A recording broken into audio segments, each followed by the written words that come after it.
Hindi ako takot sa inyo kahit suntukan pa tayo. Gusto nyo? Kaya mga Katoliko, nag-angkin na Katoliko, si FD pa, apologist pa, tapos kasama pala ni Sok Fernandez. Ito si Sok Fernandez, ayaw ko ito hamunin kasi matanda na to May sakit na to, high blood. Pag matamaan to ng kumao ko, sigurado. Baka hindi lang sa ospital to lalagpak, diretso pa to sa sementeryo Ang Diyos ay bumababa sa punto ng kamatayan sa krus. Pakaliwanag dyan. Hindi ba yung literal? Magtatanong pa, Brother Alvin, saan yung letra po letra literal? Bubo ka pala, gago ka pala. Ibig sabihin, kung magsasalita ako ngayon, kada salita ko sasabihin ko, ito, magsasalita nga si Brother Alvin, literal.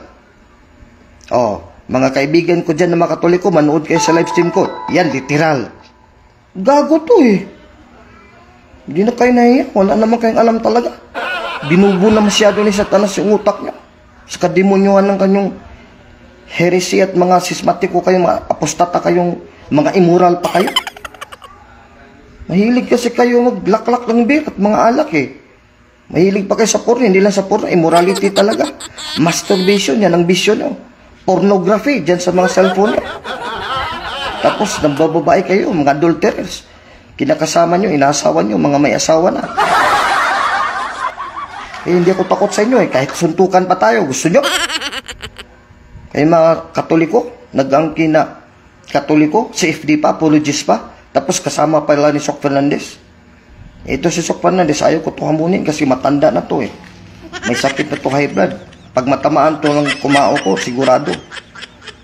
Baka hindi lang sa ospital to lalagpak, diretso pa to sa sementeryo Napakaliwanag dyan. Sa paggawa ng Diyos ng ganito, pinakilala at inihayag ng kanyang sarili sa kanyang tulong.